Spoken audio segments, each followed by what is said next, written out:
Welcome to Fantasy Football Today Dynasty. I am your host, Heath Cummings, and boy, do we have a fun show for you today. I've got two of my favorite people in the CBS universe, Chris Towers and Jacob Gibbs, here with me. We've got a ton of breaking news, but I want to start off with this, guys, and Chris, I'll come to you first.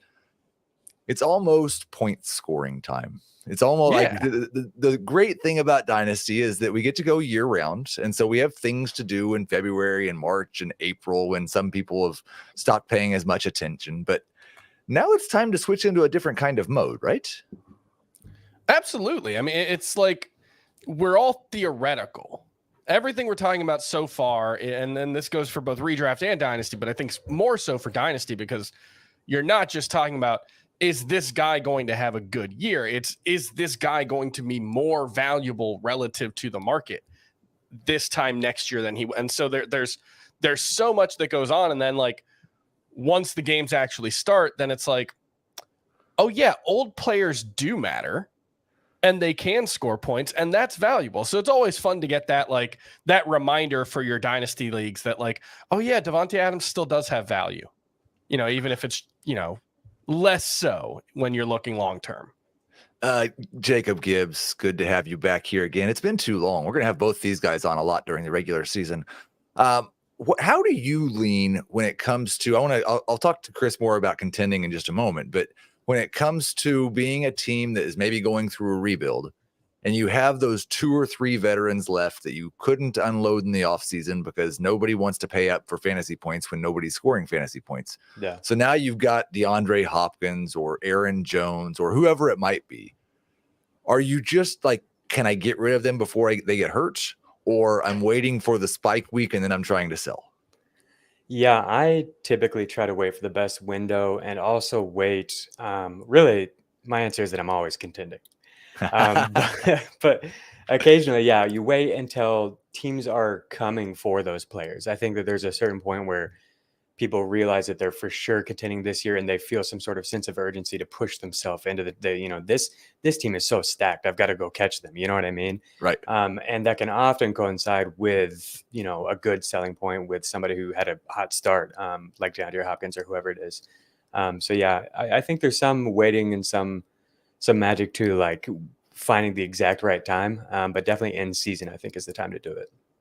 Now, Chris, I should have asked you that question because while you are stubbornly saying I'm always contending, you do have a roster that's been wildly successful in our YOLO Dynasty League. I mean, championship appearances in 2 or 3 of the last 5 years. I think I've won 2 of the 5 years we've played, and I made an appearance one other one. You also have like 4 running backs who are 28 or older and 3 wide receivers who are 30 or older, and Kirk Cousins is your starting quarterback. Yep. Everybody listening to this podcast will like throw up if they see my team. Well, here's the thing, which is a good team. Everybody hates that team from February through August. You get to now, and it's like, well, you know what? If all those old guys stay healthy, then but I kind of want to talk about it from the other end because I feel like knowing you're not going to give up on this year. You're going to try to push for one more year. It's eventually, I do believe, all going to turn into a huge tire fire. Yes. But you're gonna try to push. So are you thinking I'm gonna wait and see where my need is to add veterans, or are you trying to make additions in this last week or 2 leading up to the season? I've put out some trade offers over the last couple of weeks to try to fill. I've got one of my flex spots has Greg Dortch in it. That's obviously not great. I've got KJ Osborne on the bench, so that's not a great situation to be in. So I've definitely put in a few offers for like, I think I tried to trade for DeAndre Hopkins recently. It didn't go through.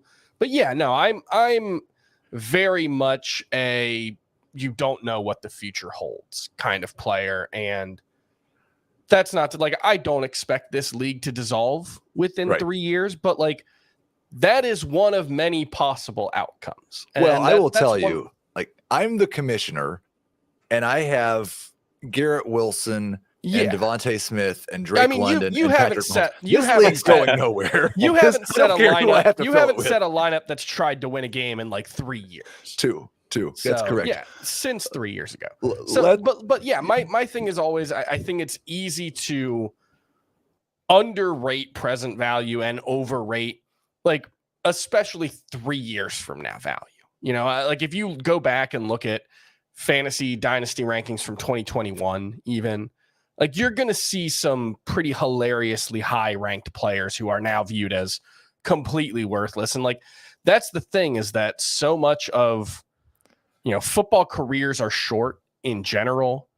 And then, you know, contracts and, you know, guys get hurt and all these things come together to make it so that our ability to predict the future is much worse than I think we generally believe it to be. And so I think there is value in always trying to win, you know, whether, you know, like Jacob says, whether you can always actually be contending is, I think, a different question, but you will probably, you can do better than you think plugging short-term holes the way most people play Dynasty.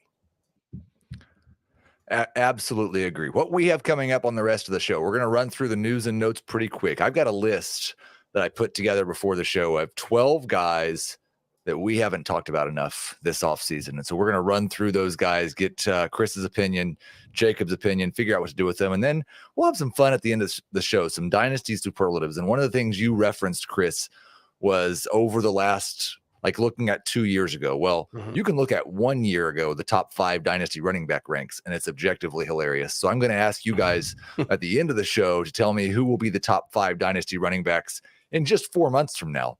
That's probably going to be hilarious as well. But first, we've got something to promote. We've been talking on the Fantasy Football Today podcast all month long about the draft-a-thon for St. Jude. We're raising money. It's gone fantastic. We have a spot to where you can join me, maybe Chris, maybe Jacob, who knows, one of our guests, and be on Fantasy Football Today Dynasty. You can go to our eBay store. You can find, Thomas has put it up here on the screen if you're watching on YouTube.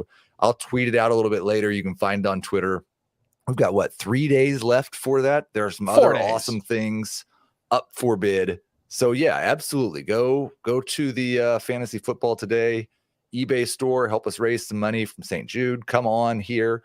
Looks like Thomas has put the link in the chat as well. So go find it there and tell me what I'm wrong about. Let's get to the news. We'll go one of you at a time. And I know Chris agrees with me on Jacob Gibbs. So I will go, or on Josh Jacob Gibbs. So I'm going to go to Gibbs here. Josh Jacobs has agreed to terms. 1 year, up to $12 million deal. I joked on Twitter. It seems like he basically signed the same deal or a similar deal to Saquon. He just got an extra month of PTO. Didn't also got like an extra 1.8 million. It actually worked out great for him. I think it's $100,000 roster bonus for every week that he's on the roster. So that trying to make sure that, you know, he doesn't end up on the pup like Jonathan Taylor currently is, I guess. I feel like a 25-year-old running back with the same coach that just gave him this usage in a landscape where we have so few feature backs, this guy should be a first-round redraft pick, and this guy should be a top 5 or 6 dynasty back. Where are you at on Josh Jacobs right now, Gibbs? Yeah, spoiler alert for the 2024 question.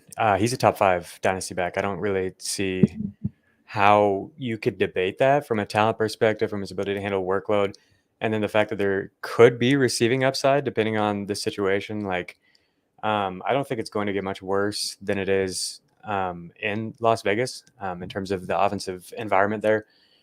Yeah, I'm pretty much all lockstep with you on Jacobs. And yeah, I just, before all of this happened and we had, you know, some ambiguity about how much he was going to play, I had him right behind Austin Eckler as my RB3 for 2023. Yep. So I think that makes sense.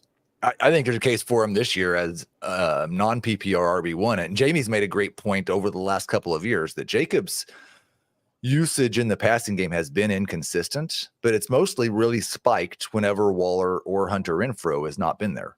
Well, Waller's not going to be there. And that's the thing with Josh Jacobs' usage in the passing game is he actually didn't play a lot of third downs last year. Right. It's something like fewer than 20 routes on third downs or something. It's a really low number that you wouldn't think based on how many passes he caught last year. And the distinction I always try to draw when it comes to pass catching and trying to project that is how many targets a running back gets on third down is often a product of coaching and how much they play, but also just if the quarterback scrambles or not, right? Like those are obvious passing situations. Those are obvious situations where the defense is coming after them. Justin Fields is not going to throw the ball on third down very often. He's just going to take off and run. Where a guy like Josh Jacobs tends to win is on early down passing situations. That's where he tends to get used, and that's a coordinator decision. And you look at Josh McDaniels as an offensive coordinator / head coach, his offenses have been in the top 5 in PPR points for running backs 8 of the past 11 seasons. You typically didn't notice it in New England because it was like 4 different guys. Josh Jacobs got 80% of the Raiders touches last year, so we noticed it there. Even if that regresses, it's just a great situation to be a clear lead running back. And I don't think Zamir White is a threat to his playing time. Yeah, and that's the thing. Like we're at this breaking point in Dynasty with running backs specifically right now where almost, not entirely, but almost all the guys who have been used like Josh Jacobs are 2 to 3 years older than him. Mm-hmm. And almost all the guys who are younger than Josh Jacobs, not all, but almost profile as part-time backs, or they're coming off ACLs this year. And so I agree with Jacobs. Like he's a top 5 back for me right now. And I think he will be at the end of 2023. Chris, CJ Stroud has finally been named the starter. It wasn't a great preseason for Stroud or Bryce Young. I didn't feel like, but and they're not someone anybody's counting on as a starter in a 1 QB league. They were drafted at the end of round 1 or early round 2 as a backup. But do you have hopes that these guys can become top 12 quarterbacks, or you're hoping they become like the Kirk Cousins really solid QB2? Because neither Young nor Stroud projects as like a huge rusher, I think it's unlikely that they take the leap to a top 5 quarterback. You need to be kind of a Joe Burrow-esque passer to make that leap, which is not out of the question. These are, high-end prospects, but I think it's less likely that they're top 5 guys, much more likely that they're in the 12 to 15 range moving forward. And with Stroud in particular this season, I could see a pretty slow start because if you look at the preseason usage yesterday when they played their game, it was Robert Woods, Noah Brown, and Nico Collins as their top 3 wide receivers. I don't think Tank Dell played a snap with the first team offense. Nope. I don't think John Mechie did. I think Robert Woods and Noah Brown are probably fine NFL receivers, but the things that they do at this point are not like going out and making plays and elevating their quarterback. There's no guarantee Tank Dell or John Mechie can be that. It's unlikely that they are given their 3rd round draft capital, but they're certainly more exciting than Noah Brown and Robert Woods. So I think what you're likely to see there is a relatively slow start for CJ Stroud, but that offense could come alive as those younger guys start to take on bigger roles. Jacob, Pierre Strong traded to the Browns. We've got a couple of guys who I think, like probably both of them, Pierre Strong and Jerome Ford, rostered in 60-70% of dynasty leagues, but also it's that time of year where there's quite a bit of roster churn. Do you have a preference between these two as far as who's going to be the number 2 to Nick Chubb, and do you have any interest in either of them? Yeah, I roster both of them in deeper dynasty leagues. I've got a couple where I actually have both of them on the same roster, which could be a headache now. I do slightly prefer Strong from a prospect profile standpoint. And the fact that the team went and traded for him, I think is, potentially encouraging and maybe discouraging when it comes to Jerome Ford's health.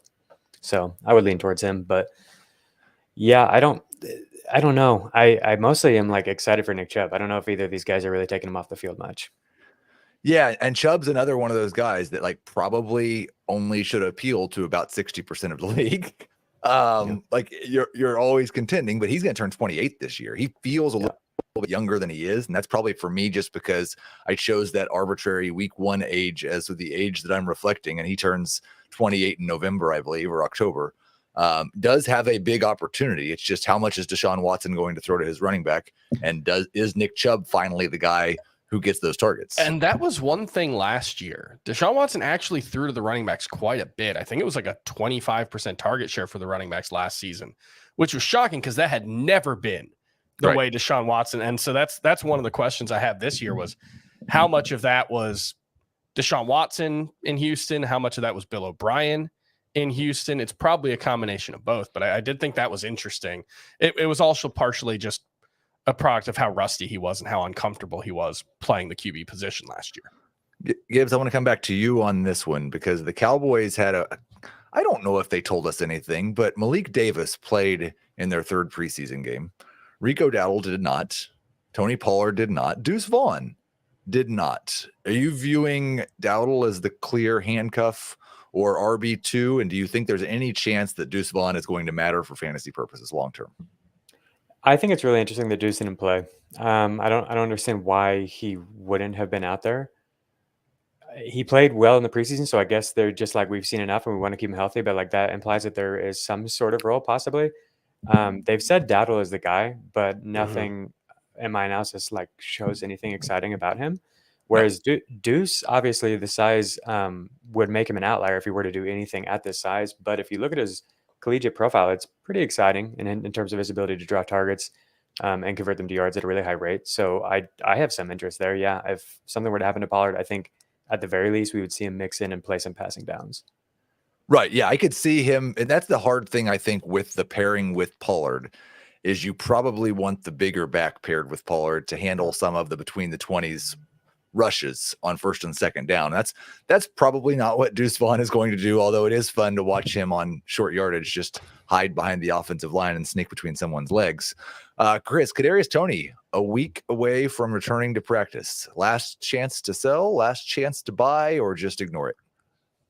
I think it's probably not actionable. Being healthy in the present has not necessarily been a predictor of whether Kadarius Toney will be healthy in the future. I am more open to him as a sleeper for this season than I have been.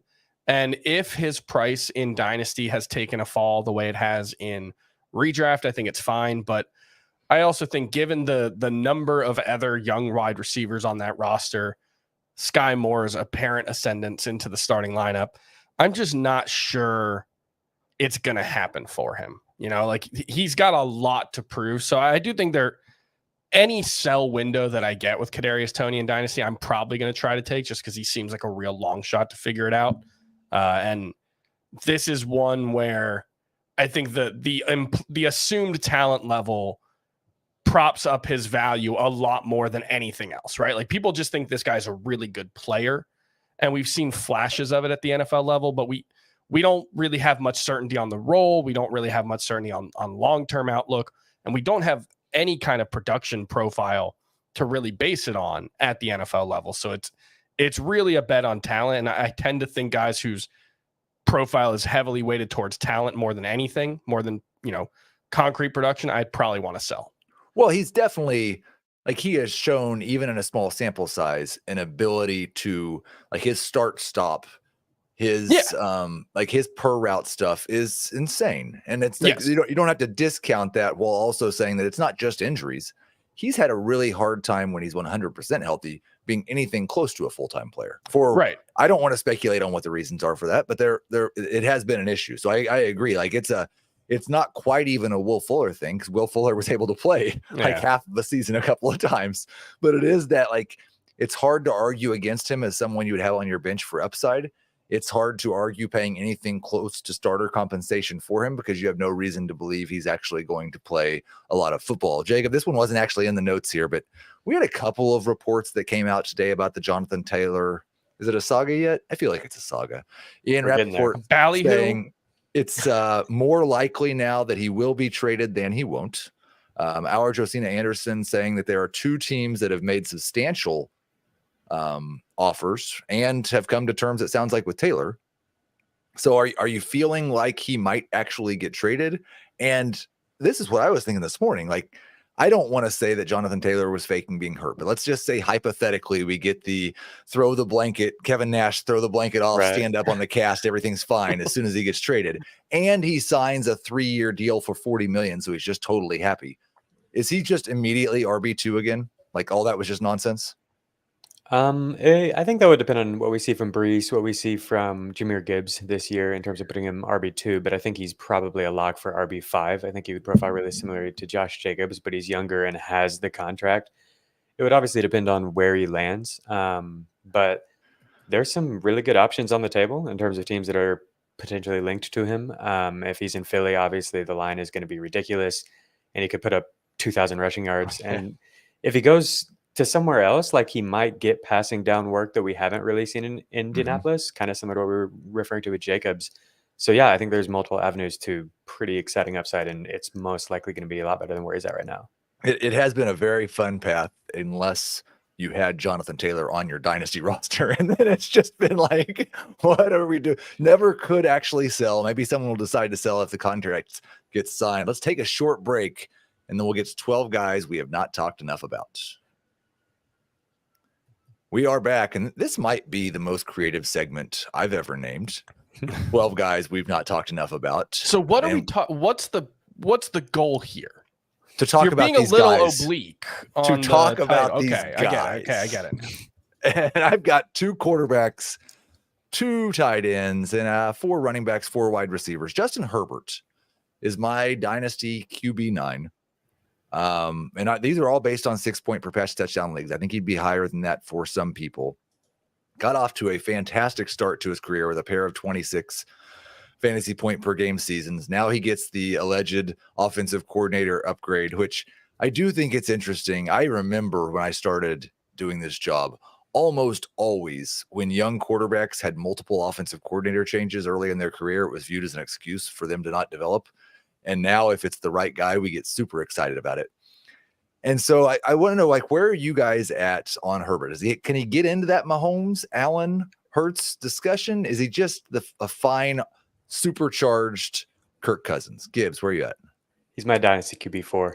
There we go. Perfect. Yeah, I absolutely think he can get there. I don't think this is any alleged upgrade. I totally believe in Kellen Moore and think Lombardi was really suffocating that offense. And I'm excited by the potential for this to be opened up. I don't know if he pushes into Hurts Allen territory just because of the rushing limitations, but man, I wouldn't be surprised at all if Herbert's MVP this year and he's somebody that we look back as super, super undervalued.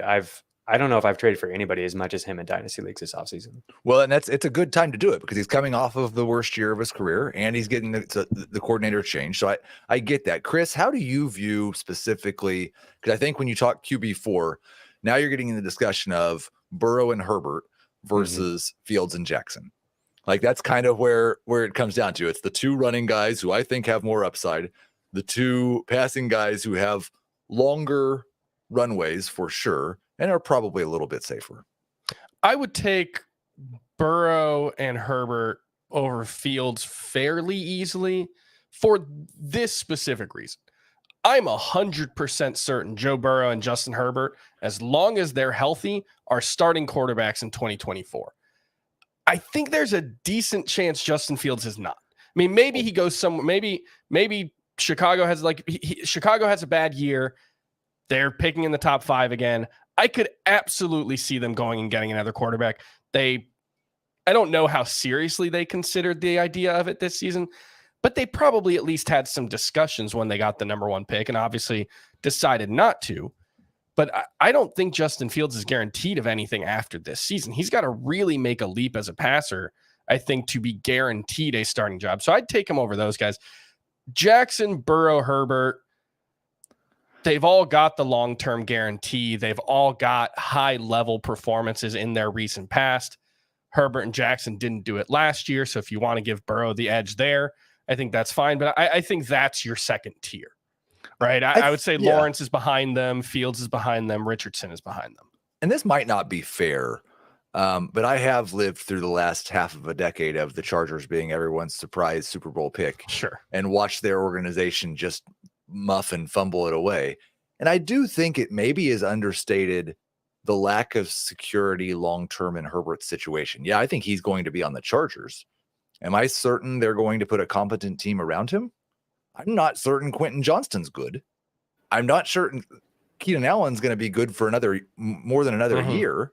And Mike Williams is perpetually injured. So I'm not 100% sure that this is going to be a great. Gibbs is just, I think that's fair, really enjoying this. It's so funny. I wondered if there was some viewership bias because as a Chiefs fan, I am absolutely there with you. It has been almost comical to watch the Chargers and always hear about the Chargers. They're always coming for us. but no, they're not.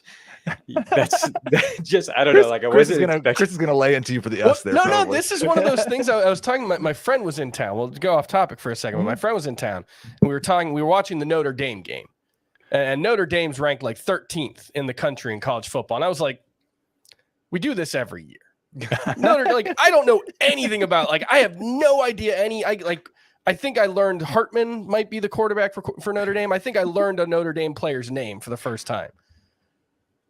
I just, by history, Notre Dame's not going to be the 13th best team in the country. It's just, I like knowing nothing else except the uniform that they're wearing. It's the same idea. No, I'm totally falling prey to those same biases. Chris, I'm going to come back to you. Kenny Pickett, my QB 17, it just like completely ignored for 75% of this off season as someone who might get better in their second year as a quarterback, even though most quarterbacks get better in their second year. He's had some really good preseason games against some really bad competition. And now we're getting just a little bit more hope. Another guy, I think, who's probably always in that, like, you're hoping he can be a really good QB2. But do you have any hope for Kenny Pickett as maybe in that QB 15-ish range moving forward? The Josh Allen experience has really forced me to be less certain about projecting quarterbacks forward. And so that is really the only reason why I'm not totally willing to write off Kenny Pickett, because I didn't like him at all as a prospect. Old prospect who wasn't really any good until his 5th season in college. He was 24 years old as a rookie, and I'm going to be honest, showed nothing. Like, maybe I'm overstating it, but I thought he was just dreadful. There have been, let's see, 8 quarterbacks over the past decade to have 11 or more full games where they attempted at least 18 passes and had no games with multiple touchdowns. It's Trevor Lawrence, Geno Smith, Blake Bortles, Deshaun Kaiser, Carson Wentz, and Josh Rosen. Those were all as rookies, and Kenny Pickett. There are a couple of success stories there, obviously Trevor Lawrence being one of them, but for the most part, I think I am not a believer. And so it's really the only thing that's keeping me from writing him off entirely is just, what if I'm wrong, right? Like that is just that I don't want to be certain about it, but he's not someone I would be looking to buy. No. Okay, Jacob, here's your hypothetical. You've got a dynasty roster. You've got a good QB1. You've got these 3 guys on your team as potential QB2s. You're going to sell one of them. You've got Kenny Pickett. You've got Sam Howell. You've got Jordan Love. Who are you selling? That's tough because I think they're all getting a little bit of hype right now. I was going to say Pickett for sure. Howell seems like the guy that could just be totally smoke. I'm super psyched for Washington, and I want Sam Howell to be good. I think he should have been drafted higher, but there's just not very many quarterbacks that are drafted in the 5th round that are good. And so, like, if he is totally smoke and you can sell him for more than that right now, then maybe you do it. Or maybe you wait and see if Washington comes out hot and then you sell him. For me personally, it would be Pickett because I'm kind of in step with Chris there.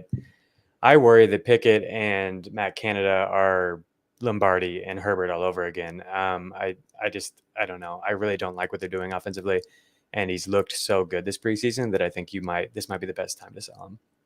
I think selling just off of good preseason play is not a bad strategy at all. Let's move on to the running backs, and I'll stay here with you, Jacob. Dameon Pierce, another guy that just has these 2 forces pulling me so hard in opposite directions, because I've got a pretty strong rule. You get a day 3 or UDFA running back who's really pretty good as a rookie, he's a hard sell because those guys fall apart fast. But I don't think Devin Singletary is near as good as Dameon Pierce. No. And I think this team is going to run their offense through their running backs for as long as like 2.5 quarters at least until they're down by 17. And so Pierce is my dynasty RB12. And I do think that, like, a guy who has a chance to be a borderline RB1 this year and as young as him, then again, I could have said the same thing about James Robinson. Yeah, I was psyched to see him at RB12 for you. I have him at 10, and that feels way too high just because of the things you described with him from a profile standpoint. But man, I think Dameon Pierce is the truth. I think he was barely a day 3 pick, and the only reason he was because his college team didn't believe in him and his ability to handle the workload, and so that pushed him down. But if we would have seen him in college handle that workload, I think he would have been picked much, much higher. There have only been, to the time I have the data available, which is 4 or 5 years, there have only been 4 running backs who avoided 40% or more of their tackles. That's Travis Etienne, Javonte Williams, Bijan Robinson, and Dameon Pierce. So obviously we've got 3 super elite rushers, and then Pierce has added that list. Comes in and immediately leads the NFL in avoided tackle rate as a rookie. He's the guy. He's so good. I think that this is a totally valid ranking for him. And I think after he goes nuts this year, we're going to forget about where he was drafted. Here's one thing I struggle with. He got 77.5% of his team's RB touches through week 14. Through week 13, he injured his ankle in week 14. Mm-hmm. That was the 4th highest among all running backs, behind only Josh Jacobs, Derrick Henry, and Saquon Barkley. Those guys, of course, were 4th, 5th, and 6th in fantasy points per game last season. Dameon Pierce was 21st. He was RB13 during the weeks that he was starting. Mm-hmm. And Houston's offense was really, really, really, really bad last year. Yeah. And he's probably still going to be really bad this year, but I guess from a dynasty perspective, we expect it to be much better moving forward. I think so. New coaching, new offensive line, new quarterback, everything. Also, he had some bad luck on touchdowns. There's definitely some regression that should be headed his way. So I think, there's a lot of things working for him. Chris, we're going to switch gears. Could not be more opposite in terms of profile, I don't think, because J.K. Dobbins is next. And I thought coming into the NFL that J.K. Dobbins was I still think he might be Nick Chubb if things could just go right and he could just stay healthy. But he's also on a team that, even with a new offensive coordinator, Lamar's probably going to take 30% of their running back carries, and Lamar's probably not going to throw to his running backs a whole lot. Dobbins is a running back, unlike Jacobs, who did not get anything to make him feel a little better about his contract situation. He's just unhappy and playing. I've got him at RB16 in Dynasty. I think talent-wise, if I was just basing running backs based on their talent and how many years they have left to play, he'd be a top 5 running back. It's hard to do that in PPR with his injury history, with his usage in the passing game, and his unhappiness with his contract. Where are you at on Dobbins? I'm really struggling. Early in the offseason, I had him as a breakout candidate for 2023. I've kind of wavered on it. I think it mostly just comes down to how much of Todd Monken's track record as a coach do we think will move forward, right? How much of the Ravens basically never gave their running backs more than 15 carries. It's something like 30% of their games since Lamar Jackson took over as quarterback, they've had a running back get more than 15 carries. How much of that was Harbaugh and an organizational philosophy of rotating these guys because we know we're going to run the ball 40 times a game? And how much of it was the former offensive coordinator whose name I'm blanking on? That's a key question, because if Dobbins gets 250 carries, he might rush for 1,400 yards. How efficient he's been, what a big play guy he is, running next to Lamar Jackson, all that stuff. He's going, like you said, Nick Chubb has run these outlier yards per carry marks his entire career. I think J.K. Dobbins can be that kind of guy. It's just there's a pretty big difference between 200 carries and 260 carries. 260 carries isn't even that much, and I think he can be an RB1 if he gets that. It's just I don't know how to handicap that. Todd Monken's career as an offensive coordinator has, I think, all but 1 year has had a running back average at least 15 and a half carries per game. So I think that's a reason to be optimistic. I do think Greg Roman. That's the name. Greg Roman was what you're looking for. I do think that it's all, he gets more blame for the passing game concept, which was awful from everything that I understand about it, but probably not enough credit for the run game efficiency. I do think Dobbins is great. I'm still not going to project him for 6 yards per carry because of course. I think part of that was what Roman was doing there. Gibbs, we'll give you just the pick 'em again here. Tony Pollard, who will be 26 at the start of the season. Najee Harris, 25 at the start of the season. J.K. Dobbins, 24 at the start of the season. Which of those 3 do you prefer in Dynasty? It's Tony Pollard pretty easily for me. I've got serious concerns that the other 2 are even going to be around for much longer, honestly. Yeah. Well, I think that's the thing with Dobbins' contract situation and injury history. As talented as he is, if he has an injury this year, he might have to sign on as a backup somewhere next year. So that's might be the same thing with Pollard, who's never been a feature back and got hurt at the end of last year and doesn't have a contract past this year either. So I guess all those guys kind of in that same range. But J.K. Dobbins could very easily be Rashad Penny in a year. Yeah. He could be. Let's move on to Cam Akers. I have no idea. My RB23, Jacob. Like I saw it last week or earlier this week. Kieran Williams has an excellent chance at being the Rams pass catching running back, which is a role which just flat out has not existed on the Rams for the last 3 seasons. But makes me feel even worse about Cam Akers because yes, he's had these 2 6-game stretches where he ran like a legit RB1, but they just do not throw to their running backs. And I think people forget in the middle of last year, we had 2 weeks where Cam Akers wasn't even with the team because he couldn't get on the same page with everybody. Yeah. The Kevin Williams stuff is not it. That just hurts Akers. And it's just bad for fantasy. I want no part of this backfield. I'm worried about the offense and the team falling apart. Honestly, beyond this year, I've got Akers at RB31. Both these guys we brought up, I like wish I had more to add, but it's just like I honestly am just very, very hesitant to. I think he could be somebody who's kind of out of the picture soon too. It's sort of like Kadarius Toney, where I've always been a little confused. Like Cam Akers didn't really produce much in college. Like he had 18 touchdowns and rushed for 1,100 yards, but generally speaking, like he was super inefficient. Everyone blamed it on the bad offensive line at FSU. It's kind of weird to play at a program that big and for everyone to be like, yeah, but the team around him sucked. Like I'm always skeptical about that. But and so he comes in the NFL and everyone's like, well, he's an elite talent. And then he's in the NFL and it's like he hasn't really played like an elite talent outside of like a few stretches, like you've said. And even that has been really like super volume heavy, not very efficient. In fairness to Cam Akers, and we'll move through this second half of the guys just a little bit quicker, but in fairness to Cam Akers, like it's like 2,000% of the snaps that Kadarius Toney has been. Sure, really right.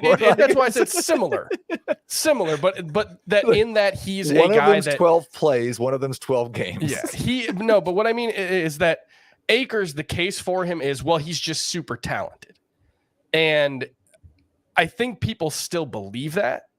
And I would try to sell based on that because I'm kind of talent agnostic, especially at running back. Right. And in this situation, I just don't think the Rams are a great offense for running backs. They certainly haven't been really since the Todd Gurley peak years, but like the last 4 or 5 seasons, this really hasn't been a great offense for running backs. Okay. So speaking of talent agnostic, and we'll start with you here, Jacob, Tyjae Spears, watching him this preseason, listening to the way they're talking about him, I don't know if people remember the stretch that Dontrell Hilliard had in this offense for like 3/4 of a year last year or 2 years ago.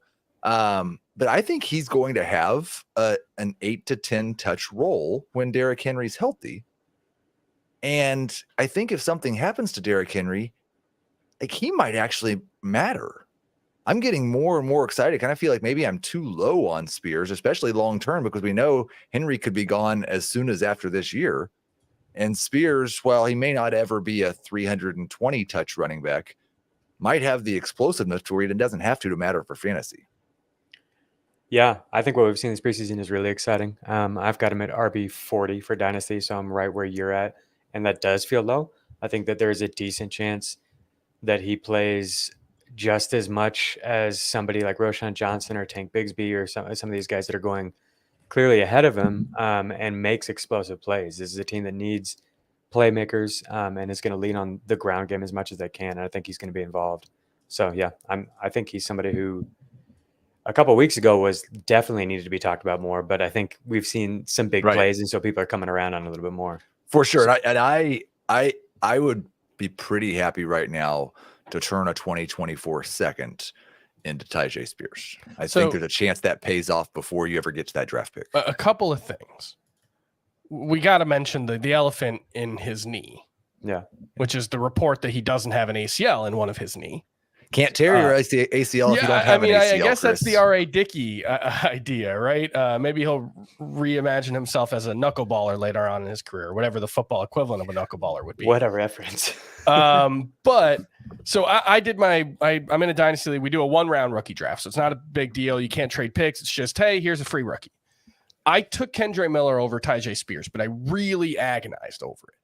And I'm wondering what you guys think about that, because I kind of view Tyjae Spears as like a potential huge league winner in 2023 if anything happens for Derrick Henry. But also, I kind of view him in Dynasty as someone that, like, the second Derrick Henry gets added to the injury report, I might start putting out like trade offers if I have Tyjae Spears, just because his value may never be higher. I'm going to let you answer that one, Gibbs, because I was not a big Kendre Miller guy. And so I think I have him lower than most of the industry. I actually am not a big Kendre Miller guy either. When he and Zach Evans were sharing the backfield, Evans was starting ahead of him and was more efficient with his touches. I love the draft capital and the landing spot, and he's going to get opportunities early on. But I think there's more juice with Spears potentially. So yeah, I think that's valid to bring them up in the same conversation. We're going to move through these the second half of this list just a little bit quicker. Chris, I'll come to you on CeeDee Lamb. I wrote about this last week. I think a lot of people disagree with it, but I view CeeDee Lamb at wide receiver 3 as kind of on an island. Like nobody in Dynasty, not wide receiver, any position, is close to Jefferson or Chase in a 1-quarterback league. And the quarterbacks are the only guys close in a super flex league. And we're hopeful that Garrett Wilson or AJ Brown, but I think Lamb's age combined with his role as an alpha in a Mike McCarthy offense, say what you will about that offense, he's getting 28, 29% target share this year. I think he's the clear wide receiver 3 right now. Yeah, I think that's the right, like, viewing him as being on an island makes sense. I don't think he has, 1,500 yard, 15 touchdown upside. Like, I do think he's a clear tier behind Jefferson and Chase, but yeah, I can't necessarily make the case that like Amon-Ra St. Brown has more upside than him long term. So yeah, he's a weird player to value just because he doesn't have any other peers. He doesn't have any comps, but I agree with that, him being on an island. I think that makes sense. All right, we'll go to wide receiver 15 for me. JSN, Jaxon Smith-Njigba, suffered the wrist injury. Jacobs. Got trapped in that weird situation, got downgraded because of where he landed with Tyler Lockett and DK Metcalf, but just reminded everybody in training camp and in the preseason how special he is. Like, if he hits his ceiling, Tyler Lockett, in my opinion, Tyler Lockett and DK Metcalf don't matter. I think he's a sneaky candidate for someone who at the second half of this year could jump into the top 5 of Dynasty rankings. Where are you at on JSN? Yeah, I have him wide receiver 14 for Dynasty, and I think he could absolutely push into the top 5. I listened to Stealing Bananas with Ben Gretch and Sean Siegel, and they predict who's going to be picked in the first round of fantasy leagues next year. And Sean had Jason, I think like 6th or 9th overall or something like that for next year redraft. And I think that's totally realistic.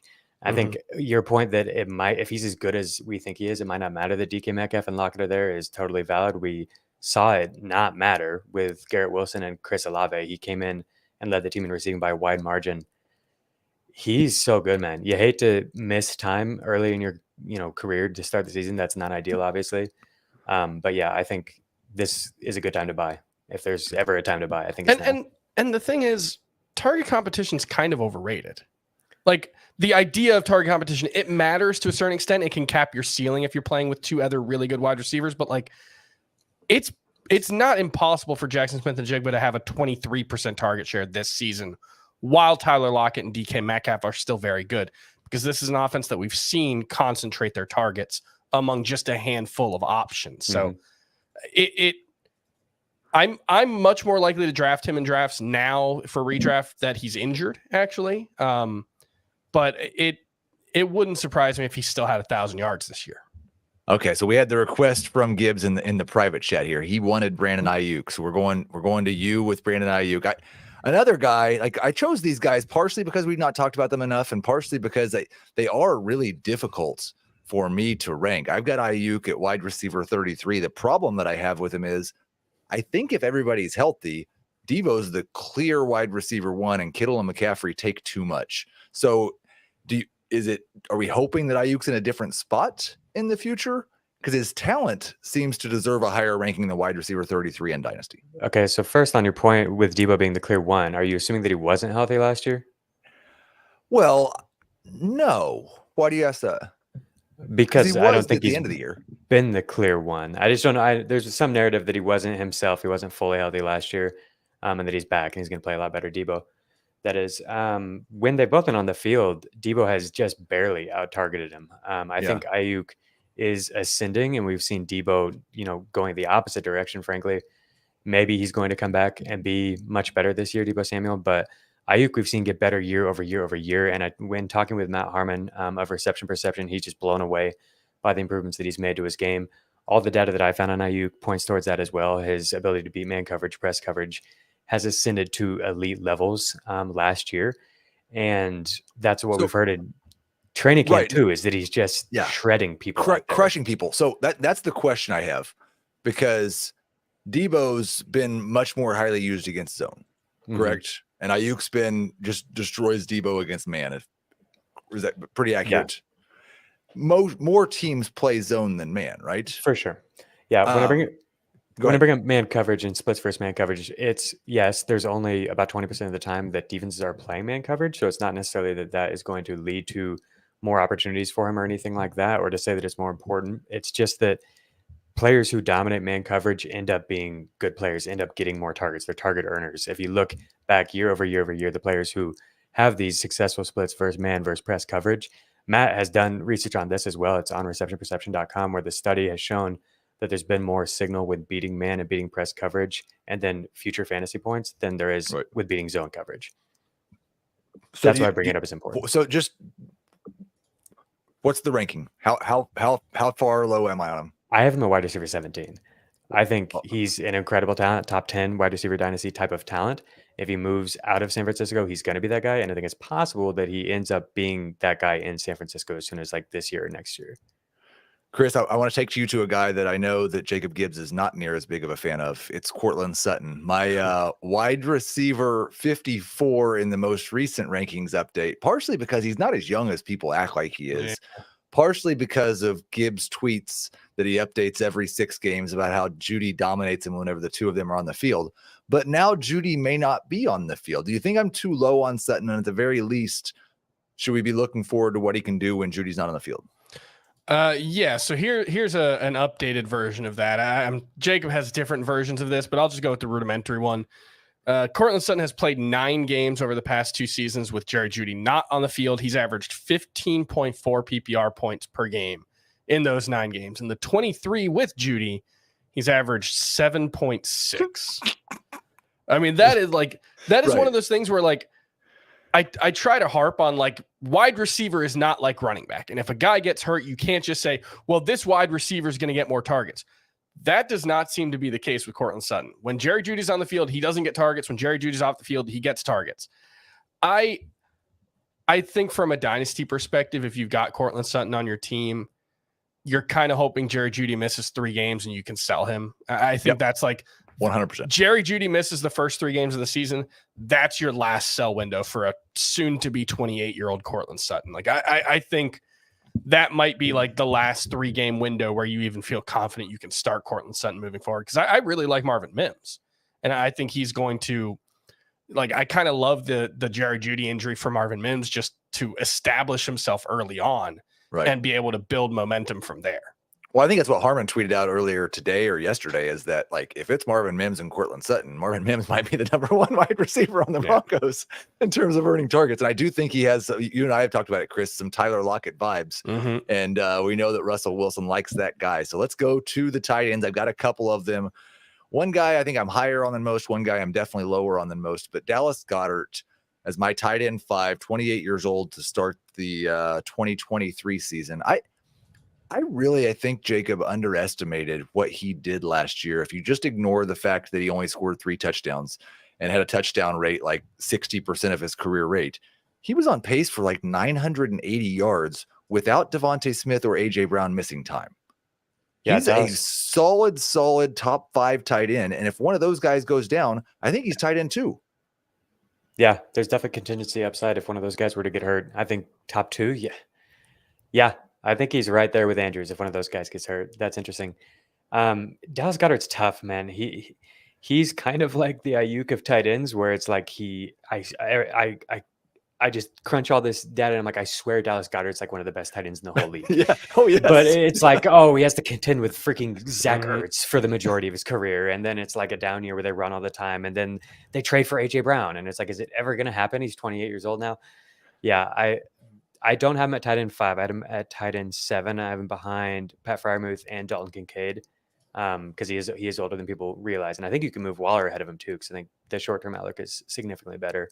But yeah, no shade to Goedert at all with that rating. He's so good. Okay, so I do have to ask this because we're on a dynasty show, and I've been getting beat up for the last 2 months over my Darren Waller redraft ranking.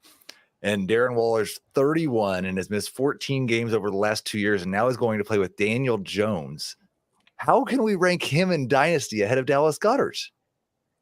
I think we've seen him from a fantasy perspective be better than anything we've ever seen from Goedert. Goedert has had really good per route data at times, but like Waller has been the guy. He's been a true difference maker at tight end, and that's really valuable. And he could do that for 2 or 3 years, potentially. He's way older than people realize, but just the upside of like having a difference making tight end, I think is worth it, where you could justify moving him ahead of Goedert, where Goedert, barring injury to the top 2 receivers, what's the ceiling in any given season? Well, that's what if, but that's what I would say is last year I said he was on a 980 yard pace.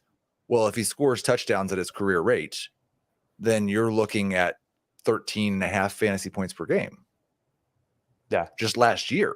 So that's what I would say is like if those guys stay healthy, and that's not accounting for if Jalen Hurts throws more this year. But yeah, I'm the anti Darren Waller guy. Maybe whining about that by the time we get to December. But Chris, a guy I'm definitely lower on, even lower than Darren Waller, Evan Ingram is my dynasty tight end 20. I think he's 29 years old now. He turns 29 in 5 days. Turns 29 in 5 days. Like I know Trevor Lawrence is going to throw for 5,000 yards and 40 touchdowns apparently, but like the Calvin Ridley addition has just crushed Christian Kirk in ADP. It's crushed Zay Jones. Nobody wants to draft him, but we're still acting like Evan Ingram's going to be the same boring low end tight end 1 this year. And why should we be excited about that guy anyway if he's 29 years old? That's my thing. Is if at tight end, it's true in redraft, it's true in dynasty. You either matter or you don't. And I just don't think Evan Ingram matters. Like I'm ranking him as a low end top 12 tight end. And I don't think I've even come close to hitting the button on him because I'd rather Luke Musgrave, Sam Laporta, Dalton Kincaid. I'd rather have any of those guys because at least there's youth and unexplored potential with Evan Ingram, where Evan Ingram, I think last year is going to be the high point for him. I think he'll be a 600 yards per game guy moving, or 600 yards per season. That'd be a great season. Yeah, that'd be really good. 600 yards per season guy moving forward. And I think he's going to be a total afterthought in fantasy. I'd be trying to move him in dynasty. I think what you hope for me, and I'm hoping he scores a touchdown week 1 and you can sell. Yeah. And there's a lot of tight ends in that range that it just, we talk about is tight end deep. The only reasons tight end is deep is because it only takes 10 fantasy points per game to be a top 12 tight end. And there's 25 guys that you could believe could do that.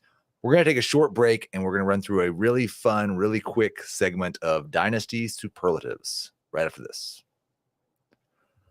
We are back. I hope you guys are ready for your rapid fire. I will go Chris, Jacob, me, and it's okay if we say the same guy. So don't feel bad about that at all. The biggest riser in Dynasty rankings at the end of the 2023 season will be. I'm going to go with Marvin Mims. I'm really talking myself into his fit in Denver, his ascension. Even before the Jerry Jeudy injury, he was already running in 3 wide receiver sets. On the outside, it was Jeudy slipping into the slot. I think he's got a real opportunity to be a top 24 guy by next year. Love it. Nico Collins. He is the guy in Houston, and at least at the beginning of the year, it looks like he's going to be running routes next to Robert Woods and Noah Brown. Like, those guys don't draw targets. I think that Tank Dell's going to work his way into a role, but I think early on it's going to be all Nico. That's what we saw in the preseason. That's what we've seen when he's been healthy. I think people just don't want him because he hasn't been healthy, and so his year-end numbers don't look good. But I think it's going to be a huge year. I'll stick with the wide receiver theme. I'm going with Sky Moore. I've been kind of the high guy on him for the summer, and I understand why people don't want to bet on guys who let us down as rookie wide receivers. But, man, it's not going to take very many startable weeks at all from Sky Moore before people are looking at the second-year wide receiver tied to Patrick Mahomes and ranking him as a top 25 dynasty wide receiver. And every time I talk about him, I've got him as a top 36 guy for 2023. I'm all in at this point. Yeah. I haven't seen anybody rank him that. I think I have him 33. I don't know if you guys have him that close, but I'm all in. And the big thing for me is like, people are like, oh, the target share is going to be low. They're going to throw 660 passes. So like an 18% target share there is still 120 targets. Like that's the thing about this team is Juju was getting like a 19% target share last season. And he had, I think, 3 straight weeks at one point with double digit targets. That's just, that team throws constantly. So I'm not that worried about it. Let's go the opposite direction. The biggest faller in dynasty rankings at the conclusion of the 2023 season will be. I kind of don't want to say the answer that I put now because you guys were so high on him earlier on, but I'll say Dameon Pierce. Boo. I know. I just, that's a math bet. I guess the type of bet that Gibbs can do it, but he understands it. History for that profile, like you said, third day running backs who pop as rookies tend to not have a lot of staying power. And I think last year there was a lot of volume on his that he built his fantasy value on. That I think Devin Singletary is probably not as good as him. I think he's a lot better than Rex Burkhead. And so that's where it comes down for me, where I just, if Devin Singletary is even getting 30% of the RB touches and snaps, I think we could be looking at Dameon Pierce as like an RB3. And how do you project that moving forward? Just not even going to acknowledge that. Pickens. I appreciate that. George Pickens is my guy. It's just about the usage. I really hope that I'm wrong because life is more fun if we just get to see George Pickens be awesome. But I don't know if he's going to be in Matt Canada's offense. 51% of his routes were go routes, corners, or posts as a rookie during the preseason, 53%. It's just players who have an average route depth above 10 yards, unless they're Chris Olave, don't get targeted. There's no one, basically, if you look back over the past 5-10 years. I've got a tough time with them. That's why I have such a hard time, because I keep there's these camp reports about his developing route tree and how he's doing all of these new things. And then every single video I see of him is 30 yards downfield with a corner in his hip pocket, like zero separation. I will say, give him a freebie. A big part of my job with the FFT newsletter is like reading camp reports. And I know there are a lot of people who think like, that's just dumb. Just don't read camp reports. It's more signal than noise than signal. I will say when it comes to like beat writers saying this guy looks really good, watch out, that means nothing to me. Right. Like that is, I need to hear a coach say it. I need to see it with my own eyes. But a beat writer saying, oh, this guy's going to get a lot of usage, that means absolutely nothing to me. So I'm going to take one more shot at Jacob Gibbs, and I'm going to make sure that none of the rest of my answers do. But I think the answer is Tony Pollard. I think because I thought about that one. At the very least, dynasty managers in 12 months are going to look at him and say, ooh, gross, he's 27. How did that happen already? Yeah. And we've never, I'm one of the guys who believes less in he had a big workload, so now he's going to fall off, and more in he's had a big workload, so he's proven that he can handle a big workload. So I kind of think he has a pretty similar number of touches this year. Maybe it's a slight increase, but I also think that the efficiency probably decreases. I'm still drafting Tony Pollard at the 1-2 turn and redraft. I'm not anti-Tony Pollard this year. He doesn't have a contract for next year yet. He's going to be 27 when we get to next year. He's just not the type of guy. He still has enough of that backup running back, so much better than Zeke juice, that he is a dynasty type of guy. But I think as soon as he's been a lead back and he's 27, he won't be anymore. Here's part of the problem is like the organization that's going to give him a big contract as a 27-year-old free agent might not be a particularly good organization. Does he land on next? Does he took land on KFC. next year's equivalent of the Carolina Panthers? So this guy might be in Jacob's answer to the next question, but he will not be in Chris and I's. The top 5 dynasty running backs in January of 2024 will be. Do you want me to go first? You've been going first with every question so far. All right. Oh, wow. Jacob Gibbs, go first. Chris is last. I'm second. It could be Tony Pollard. I would love to put him in here. Our answers there sucked because there's like 3 players who were so fun. But I did not include Tony Pollard. I went Bijan, Brees, Jahmyr Gibbs, Josh Jacobs, and let's have some fun, Dameon Pierce. And I will go in no particular order. Bijan, Gibbs, Jacobs, Taylor, and Brees Hall. Same as Heath's. Bijan, Gibbs, Taylor, Hall, Jacobs. I'm glad I went with Dameon Pierce because if I would have included Taylor, we would have had the same top 5. That would have been the kiss of I death. mean, they're like the only guys younger than 25 who have shown anything in the NFL, right? Except for Bijan, who hasn't shown anything, but yeah.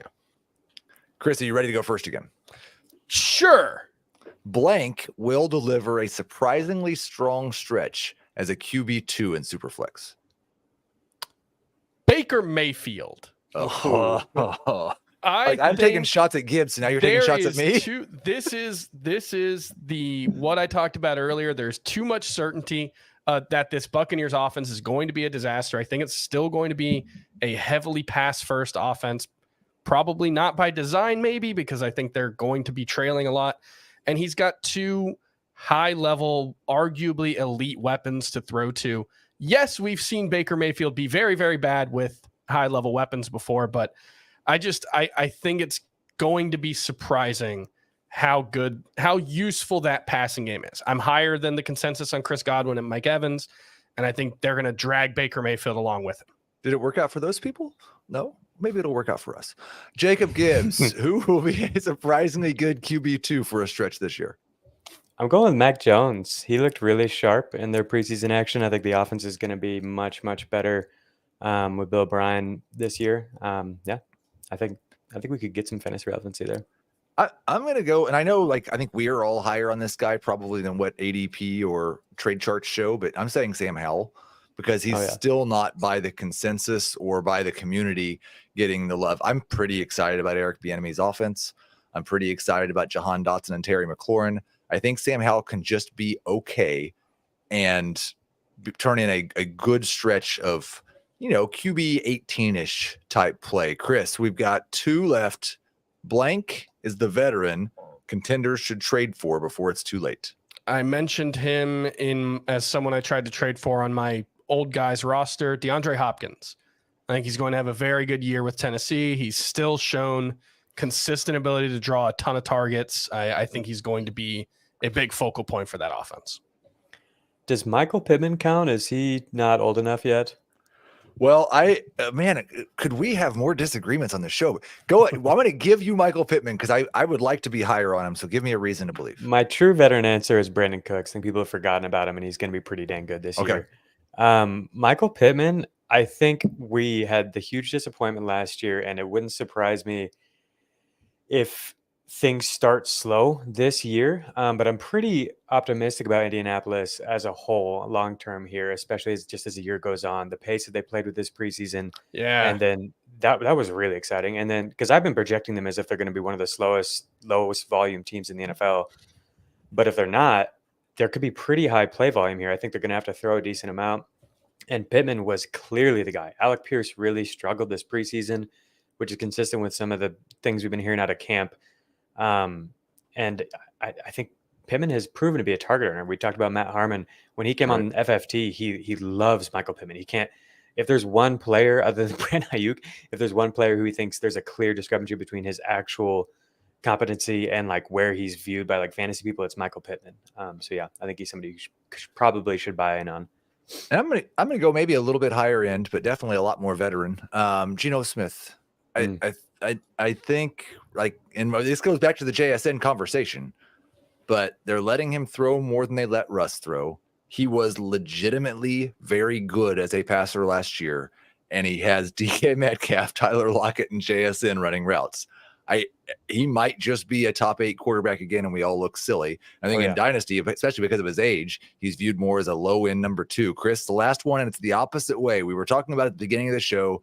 Do you sell these guys before they get hurt or before they fall off the cliff, or do you try to wait for a big game? Who is the veteran rebuilders should be trading away before it's too late? I think Jacob's going to be mad at this one. I'm going with Tony Pollard. I agree with what Heath said earlier about him being a big faller. If I'm not playing for anything this year, he's someone that I'd be trying to move, just because I do think even if he has a really good year, we could be looking at him a lot differently this time next year. I want, like, that kind of goes to philosophical thing, though, because I think maybe that my answer and Jacob's answer might be lower end. Like Derrick Henry, you're struggling to get a first round pick for right now. Tony Pollard, you might get multiple first round picks. So I like that one but don't just go sell for a 2024 first. Right. I think that you got to aim that helps high kickstart a rebuild. Right. I like it. Okay, go ahead, Jacob. Yeah, I'll go right back at Chris here. My answer is DeAndre Hopkins. I think he's got like a lot of perceived value right now, but Treylon Burks is back in practice today and looks like he's going to be there for week 1. And I think we kind of been drafting him under this assumption that Hopkins is going to be the clear one and Burks isn't going to be there. I think they like Treylon Burks, and I think that there were some really encouraging moments last year, and he did draw targets at times and did draw targets in college as well. So he'll be the most target competition that Hopkins has had in a while. And I've heard a lot of player evaluators and NFL people that are a little bit down on Hopkins after what he showed last year. A lot of people point towards that as some sort of resurgence because his targets spiked, but I think that was mostly out of necessity. And so, yeah, it wouldn't surprise me at all if he has fallen off and if he doesn't do much this year and isn't going to ever be more valuable than he is right now. I think those are both good answers. I'm going to take a shot. I don't know who I'm taking a shot at, but somebody. Deshaun Watson. Dan Schneier. Pretty concerned. Adam Azer. I think he's been a big Watson guy this summer, but pretty concerned that what we saw at the end of last year was not just a month and a half of shaking off the rust. That's a lot of rust shaking, by the way. Yeah. And then I don't like it when we get negative reports from camp, but especially when you get negative reports about the $50 million quarterback who's going to be there for the next 3 years. That guy knows that he's going to have to try to get an interview for the next 3 years. And so I think, and Amari Cooper has been fantastic and underrated, but he's getting up there in age. Elijah Moore has lots of upside, but remarkably inconsistent. I think, and it's the Browns.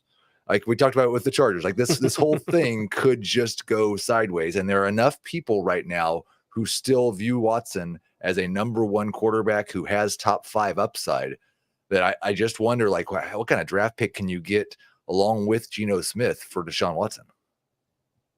I love it. I'm changing my answer from Mac Jones to DTR. Yeah, I would absolutely love to see a quarterback change. So much fun. But that seems almost as unlikely to me as this idea of Kyler Murray sitting out the entire year and then getting traded with an $80 million cap number. Yeah. But we can dream a little bit, guys. This idea that Kyler Murray is going to sit out the season is get Chris going. Ridiculous. All right. He's 25. He's not going to help them draft his replacement. Get out of here. We will talk about that in the future, maybe in week 8 if Kyler's still not playing. Jacob, Chris, this was fantastic. Thank you to everybody who was following along and in the chat. We will talk to you next Tuesday.